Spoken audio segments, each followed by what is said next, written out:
Hey there, story lovers. Welcome back to another chapter of our enchanting tale. Today, we're diving into Chapter 3, where the sun sets over the charming town of Lancaster. Picture this: the golden hues of the sunset casting a magical glow over Mr. Callahan's bakery. The air is thick with the comforting scent of freshly baked bread and cinnamon, a nostalgic embrace that takes us back to simpler times. Our protagonist, Lyra Tanaka, stands at the heart of this aromatic haven, her fingers trembling with anticipation. She's not just a bystander today. She's a key player in the unfolding story of the Harvest Festival. So, buckle up as we journey through this chapter filled with mystery, alliances, and the sweet promise of unity. As the sun dipped below the horizon, casting a golden hue over Lancaster, Lyra Tanaka stood in the heart of Mr. Callahan's bakery. Her fingers trembled with anticipation, surrounded by the comforting aroma of freshly baked bread and cinnamon. Today, Lyra was more than just an admirer of Mr. Callahan's legacy. She was a participant in the unfolding story of the Harvest Festival. Across the counter stood Rena Hoshino, her former rival, with an athletic frame tense with uncertainty. The two young bakers had forged an uneasy alliance, their past rivalry simmering beneath the surface.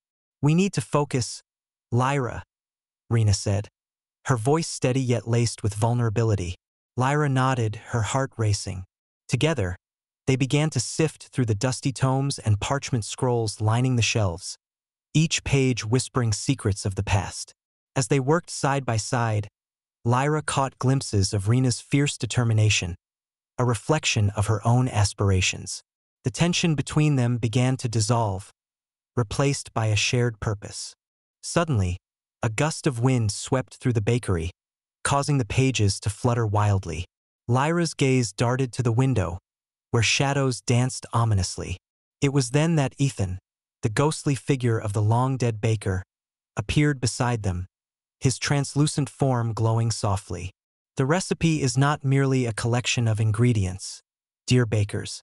It is a binding spell, a testament to the strength of community. You must understand its true nature to wield its power." Lyra's eyes widened as the realization struck her. This recipe was not just about baking.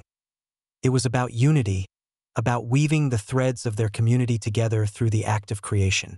As she and Rena exchanged glances, a newfound understanding blossomed between them. They were no longer rivals. They were allies, bound by a common goal.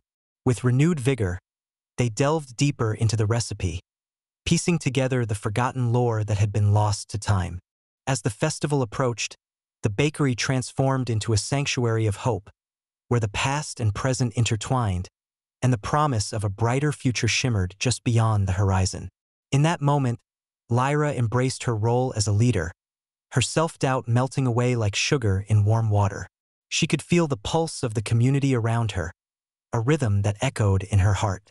Together with Rena, they would not only honor Mr. Callahan's legacy but also forge a new path for themselves and their town, one that celebrated forgiveness, collaboration, and the sweet taste of unity. And there you have it, folks, another chapter filled with mystery, alliances, and the sweet promise of unity. Don't forget to hit that subscribe button and join us next time for more adventures with Storyteller.